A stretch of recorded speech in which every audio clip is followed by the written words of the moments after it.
지금 이거는 경매 물건이 연간 얼마나 되는가를 나타내는 그래프입니다. 지지옥션은 33년 된 회사인데요. 경매에 대한 데이터를 33년 전부터 지금까지 모두 다 보유를 하고 있습니다. 한 건도 빠짐없이. 자, 지금 경매 시장의 가장 큰 특징이 무엇인가요? 라고 묻는다면 전 이 얘기를 하겠습니다. 경매 물건의 감소. 자, 그러면 2015년 한 해 동안은 얼마나 경매 건수가 됐었냐면 제일 끝에 부분에 보이실지 모르겠는데 15만 건입니다. 15만 건이면 그 전 2014년하고 비교했을 때 한 해 만에 25%가 줄어들었습니다. 그리고 2004년, 5년 가장 피크를 나타냈을 때하고 비교해 보면 절반 이하로 떨어진 수치입니다. 이상하다. 경매 물건은 왜 이렇게 많이 줄었을까요? 첫 번째 이유는 일반 거래 시장에서, 일반 시장, 경매가 아닌 그냥 거래 시장에서 거래가 활발합니다. 그래서 왜 이 경매라는 게 뭔가요? 일단은 뭐 은행이라든지 이런 데서 대출을 받았는데 그거에 대한 약정한 만큼 갚지를 못했을 때 은행에서 그것을 환수하기 위해서, 환가로 하기 위해서 경매를 처분시키는 거잖아요. 그런데 그런 어려운 극한 상황에 처하면 일반 시장의 부동산에 내 집을 팔아주세요 라고 내놓으면 옛날처럼 부동산 시장이 꽁꽁 얼어붙었을 때는 팔고 싶어도 못 팔았기 때문에 어쩔 수 없이 경매로까지 몰려 나오는 경우가 있지만, 지금과 같이 거래가 활발한 시장에서는 제 물건 팔아주세요. 그래, 조금 나의 욕심을 버리면 팔린다는 얘기입니다. 그렇기 때문에 일반 시장에서 거래가 활발한 게 이렇게 물건이 줄어든 하나의 원인이 되고요. 또 하나의 중요한 이유는 저금리죠. 바로 그 금리를 버티지 못해서 옛날에 유행했던 하우스 푸어 같은 그런 단어들, 지금은 욕심 버리면 팔 수 있기 때문에 그 금리를 못 버텨서 경매까지 나오는 경우가 많이 줄어들었다는 얘기죠. 그럼 지금 금감원에서 국내 시장의 연체율 현황이라고 해가지고 자료를 발표한 게 있는데 그 수치가 얼마냐면 0.27%더라고요. 그러면 과거에 비했을 때 어느 정도냐? 2013년하고 비교하면 3분의 1에 해당되는 수치래요. 그러니까 지금 왜 가계대출이 되게 많다라고 해서 우려는 하고 있지만 다행히 연체율 같은 것을 비교해 보면 지금 연체의 비율은 현황은 낮기 때문에 경매 물건이 앞으로도 아주 확 늘어나기는 좀 어려울 듯하게 보입니다. 그렇지만 그러면 지금 이렇게 작은데 앞으로는 어떻게 될까? 네, 연체율 현황에서도 말씀드렸듯이 아직까지는 저금리로 좀 버텨보고 있는데, 근데 이제 금리가 좀 올라간다든지, 가계대출이 워낙 많기 때문에 그래서 금리가 좀 올라간다든지, 요즘에 조선 쪽도 안 좋고요, 제조 쪽도 그렇고, 그다음에 여행객들도, 중국 여행객들도 많이 줄었다고 하더라고요. 뭐 사드의 영향도 있고. 어쨌든 지금 경기가 안 좋은 이런 것들을 감안하면 지금보다는 조금 더 늘어날 가능성은 있어 보입니다. 그러나 어쨌든 간에 지금은 물건은 많지 않다는 얘기예요.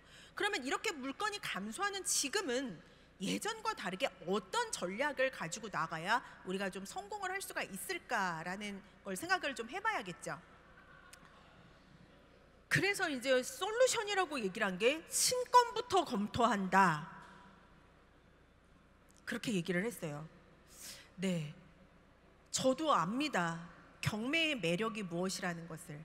바로 경매에 대한 매력은 강제적으로 저감이 되기 때문에 20% 내지 30% 한 달이 지날 때마다 뚝뚝 가격이 떨어져서 그 싼 맛에 사는 게 경매라는 걸 저는 왜 모르겠습니까? 그런데 왜 신건부터 검토하라고 하겠느냐마는, 경우에 따라서는 먼저 일어나는 새가 먹이를 빨리 잡는데, 이것도 옛날처럼 물건이 많고 유찰되는 경우가 많으면 유찰된 것만 검토를 해도 좋은 물건이 많고 내가 응찰할 것들이 많이 있었습니다. 그렇지만 지금은 신건부터 발빠르게 속도 압도전이라고 할 수가 있어요. 신건부터 발빠르게 검토를 해서 그렇다고 해서 신건에 다락같이 높은 가격에 모두 다 응찰을 하라라는 얘기는 절대 아닙니다. 신건 중에서도 이유 있는 가격이 낮은 경우, 그런 경우에는 응찰을 해도 됩니다. 감정이 저평가됐다든지 아니면 시세 상승기라서 감정이 6개월 정도 전에 됐는데 지금은 시세가 더 올랐다든지 물건의 희소한 경우, 감정이 저평가된 경우, 부동산 가격의 상승기, 그 다음에 물건이 희소한 경우, 이런 때에는 신건부터 검토를 하는 것이 현명합니다. 요번 달에 며칠 전에 이제 어떤 기자분께서 중앙법원을 다녀오셨대요. 그런데 팀장님, 근데 제가 법원에 가가지고 봤는데 압구정 미성아파트가 너무너무 높게 감정가가 17억이었는데 21억에 낙찰이 된 걸 그때 가서 봤대요. 그래서 사람들이 다 앉아서 미쳤다 미쳤어 미쳤다 막 이랬대요. 그래서 뭐 경매가 이래요? 라고 저한테 법원에 가가지고 끝나자마자 전화를 했더라고요. 아, 네. 압구정 미성아파트가 감정가 17억이었는데 21억에 낙찰이 됐다고요? 그런데 사람들은 미쳤다 미쳤다 그랬다고요? 그 사람 잘 샀네요. 1억 싸게 사셨습니다. 제가 그렇게 얘기했어요. 17억이 감정가였으면 제가 그러면서 그랬어요. 나도 들어가려고 그랬는데. 그랬어요. 사실은 제가 어떻게 그렇게 정확하게 판단하냐면 제가 압구정 미성아파트예요.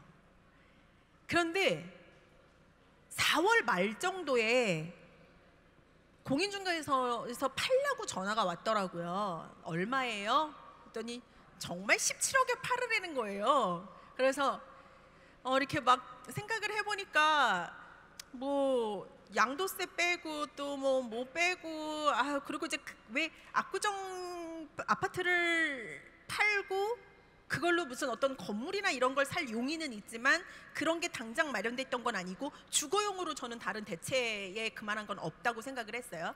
그렇기 때문에 저는 보류하겠습니다라고 제가 얘기를 했던 건데 같은 평수인 거예요.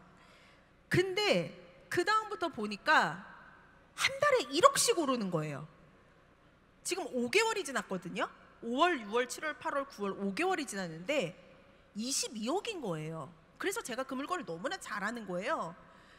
그래가지고 기자님, 이게 신건이지만 이게 17억이지만 21억인 거 아마 국민은행 시세, 네이버 시세에도 그렇게는 나와 있지 않을걸요? 그 다음에 실거래가 조사에서 보면 그렇게는 나와 있지 않을 겁니다. 왜냐하면 실거래가는 3개월 이전 것이 이제 발표가 되잖아요. 아니 한 달에 1억씩 올랐는데 3개월 전 시세를 보고 가가지고 응찰을 하고 미쳤다 미쳤다 하고 있으면 그 사람은 떨어지는 거란 말이죠. 그런데 지금은 22억에 제발 좀 팔라고 저한테 그런단 말이에요. 그러니까 그 사람은 21억에 낙찰받은 사람은 1억을 싸게 산 거예요. 그런다고 해서 공인중개사가 그러는데 물건이 있느냐? 없대요. 그러면 어떡해요? 그거 가서 사야지. 이렇게 신건부터 검토할 때이다라는 얘기예요. 모든 것은 아니지만.